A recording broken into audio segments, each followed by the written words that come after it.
Now look, I want you to sit with me for a minute on this one, because it's easy to let it slide past you like just another headline, and I don't think you should.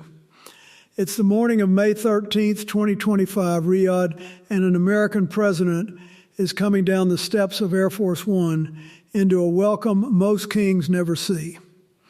Saudi F-15s, American-built jets, flown by Saudi pilots, riding escort through the sky. Arabian horses on the tarmac, a lavender carpet instead of a red one.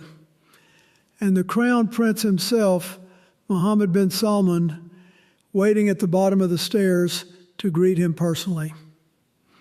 On the surface, folks, this looks like pomp, pageantry, a rich country putting on a show for a guest who loves a show. But if you look closer, and I mean really look, this welcome tells you something about where America stands in the world right now and where it's decided to stand going forward. Because most people watching the coverage that day didn't realize what they were actually looking at. This wasn't just a warm reception. This was a country buying something and a country selling something. And the thing being traded was the shape of American foreign policy itself. And this touches you. It touches the price at your pump when you fill up on a Tuesday morning. It touches the strength of the retirement account you've been watching a little too closely lately. It touches the alliances your grandchildren will inherit and the question of what kind of country hands those alliances down. This is not a story happening over there. It's a story about us, told in a foreign capital in a language of gold and jet fuel. So stay with me, because the meaning of it isn't in the ceremony. The meaning is in what the ceremony was hiding. There's a number I want you to hold on to tonight, $600 billion. And then a second, bigger number that got whispered right behind it. We'll come back to those, because that's the part that changes everything. And there's something the president said in that gilded ballroom, something about the men who held his office before him. We'll get to that too. Because that one line told you more about the trip than all the handshakes combined. To understand that welcome, you've got to understand how we got here, because the chain matters, and the chain is longer than one trip. Rewind to 2017. Donald Trump's very first foreign trip of his first term also went to Riyadh. That was unusual all by itself. American presidents traditionally make their first stop somewhere close, a Canada, a Mexico, a Britain. Trump went to the desert. Back then it was old King Salman himself who met him at the airport. There was a glowing orb, you might remember the photograph, the three leaders with their hands resting on it like something out of a fable. There was a sword dance. There were billions in arms talk.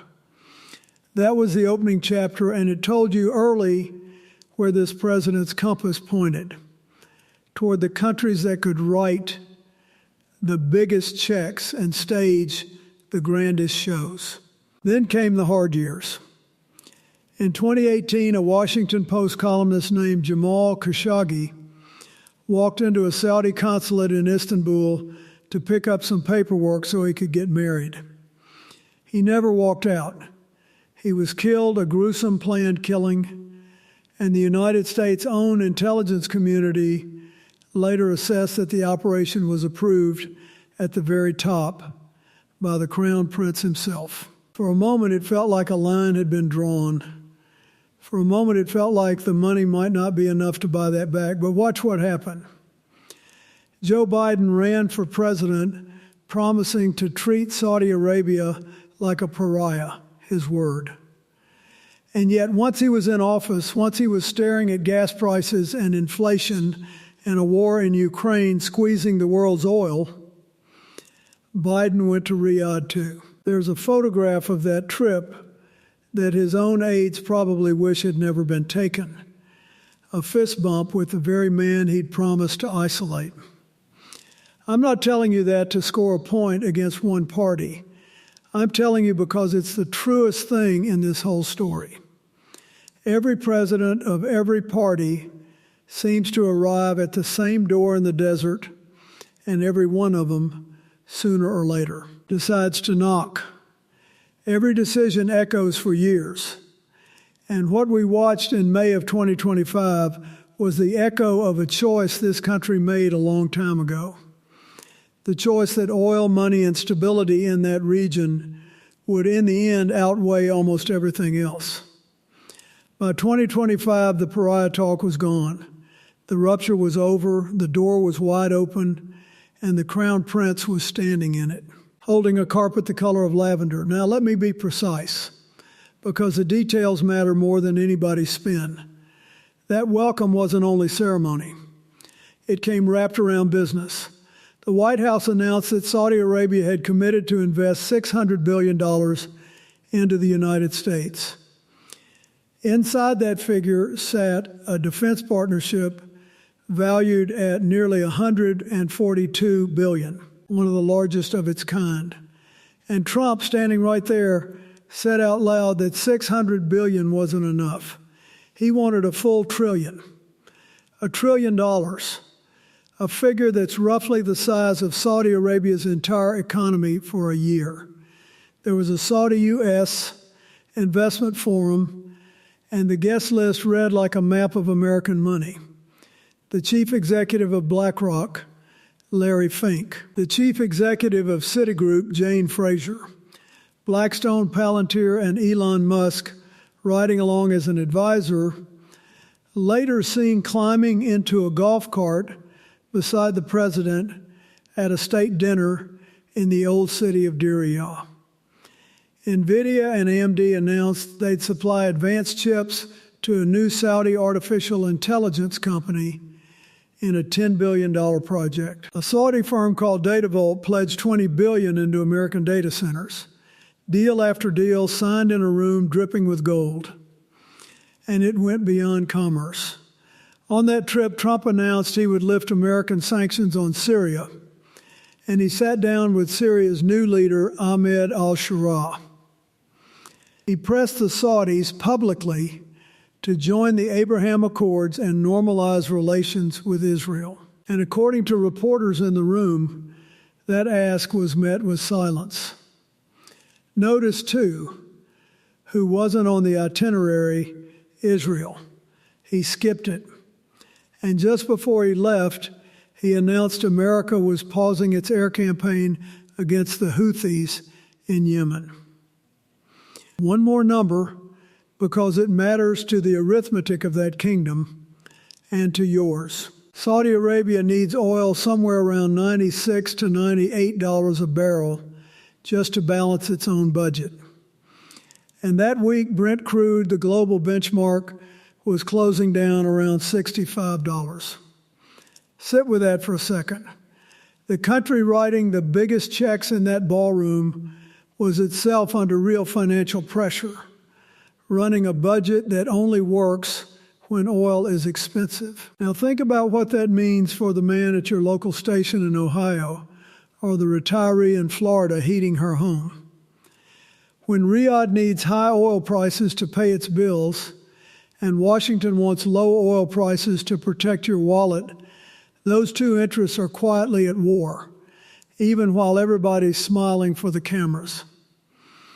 That tension doesn't disappear at a state dinner. It just gets postponed. All right, let me put my analyst hat on for a minute, because the strategy underneath all that gold is worth examining. What you watched in Riyadh was the arrival of a doctrine. Transactional, realist deals over lectures. In his own remarks, Trump took a swipe at decades of American policy, at the nation builders and the interventionists. The ones, he said, spent trillions failing to remake cities like Baghdad and Kabul.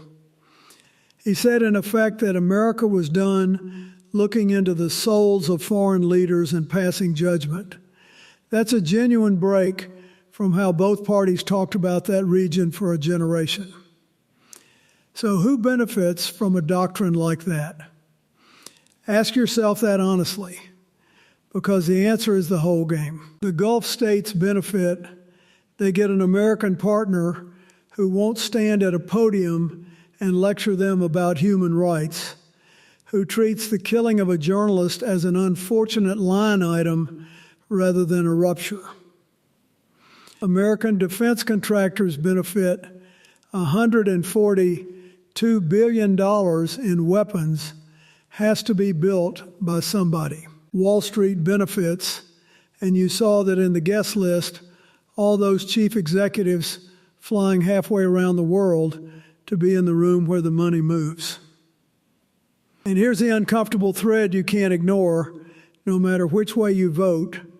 The Trump family's own businesses have interests in that region. Branded towers in the Gulf. A golf resort, ventures with financing tied one way or another to Saudi money. Now, I'm careful with my words here. I'm not alleging a crime. I'm making an observation, the kind any honest analyst has to make. When the man negotiating on behalf of 200 million taxpayers also has private ventures that rise and fall with the mood of the government across the table.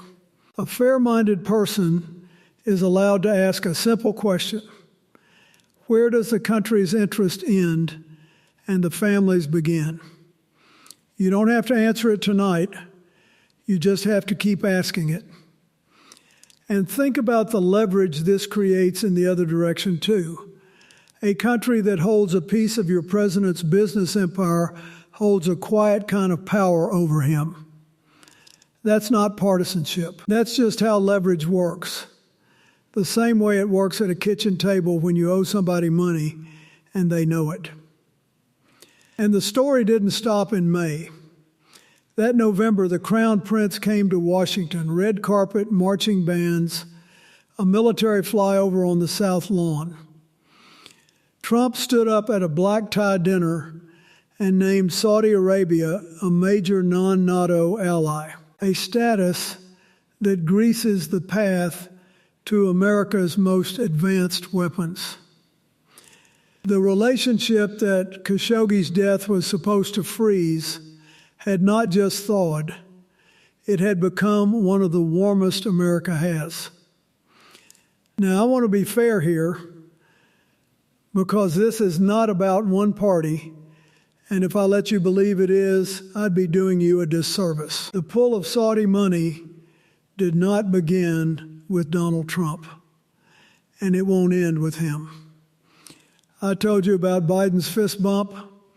I could tell you about the arms sales that flowed under Democratic presidents, and the way Washington of both stripes has always found a reason to keep that oil flowing and those checks clearing. The truth my own side doesn't like to say out loud is that the moral compromise in Riyadh is a bipartisan habit.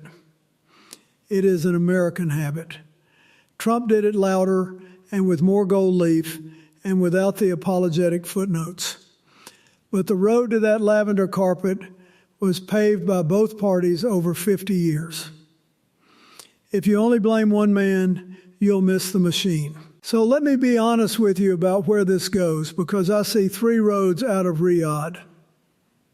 Scenario A, the hopeful one, and I always start with hope because I think you deserve to hear it first. The money is real. The investment actually lands on American shores, semiconductor plants in Arizona, data centers in Texas, jobs in towns that needed them. The region stabilizes. The Abraham Accords widen to include the Saudis, and a corner of the world that has known nothing but war for as long as most of us have been alive finds a few years of quiet built on commerce instead of bombs.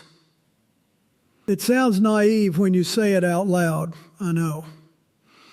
But I'll remind you, trade has cooled hotter rivalries before. Nations that made weapons at each other for centuries now build cars together. It can happen. It just doesn't happen by accident. Scenario B, the muddle, and honestly, this is the likeliest, because the muddle is almost always the likeliest. The pledges turn out to be part promise and part press release. $600 billion becomes a headline that dribbles out over 10 years, some of it real, much of it aspirational, some of it quietly forgotten when the cameras leave. The weapons flow, because weapons always flow. The towers rise. But the normalization with Israel stalls over that one stubborn question of a Palestinian state, which the Crown Prince keeps insisting on no matter how much the president wants a signing ceremony. Nothing collapses. Nothing transforms. We just tangle a little tighter to a kingdom that does not share our values, telling ourselves it's about jobs. And scenario C, here's the one that keeps me up at night. The entanglement deepens until it costs us something real. We hand over our most advanced fighters, the F-35s the Saudis have wanted for years. We bind ourselves to the Gulf's quarrels. And when the region catches fire, as it did, in fact, just months after that welcome over Iran, we find that we didn't just buy a partner, we inherited a war. And running underneath all of it, quiet as a leak in a pipe, is the corrosion of watching an American president's private fortune rise and fall with the very governments he's supposed to be negotiating against. It doesn't announce itself with a bang. It just weakens the beams year after year until one day you wonder why the house doesn't feel as solid as it used to. That's the road where the lavender carpet leads somewhere dark. My honest assessment, somewhere between B and C. And which way it tips depends less on Riyadh than on us. So let me pay off what I promised you. That $600 billion and the trillion Trump asked for on top of it, that number was never really about dollars. It was about leverage. It was a country deciding what it's willing to trade its principles for. And the line about the presidents who came before him, the swipe at the men who looked into the souls of foreign leaders, that was the whole trip in a sentence. It was America announcing it would stop asking who its partners are and start asking only what they'll pay. Now here's the plain truth, and I'll say it as gently as I know how. I have watched this country make hard bargains before. I've watched us get seduced by money and stability and forget for a while the things we say we stand for. And I've also watched us remember. This nation has a stubborn habit of course correcting, not because the powerful choose to, but because ordinary people insist on it. So I'm not asking you to despair over a carpet in Riyadh. I'm asking you to stay awake, read past the headline, ask where the money goes and whom it serves. And when the people who represent you come around asking for your vote in the small elections, not just the loud ones, ask them what they think America is for. Is it just the best deal on the table, or is it something a little harder and a little better than that? Stay engaged.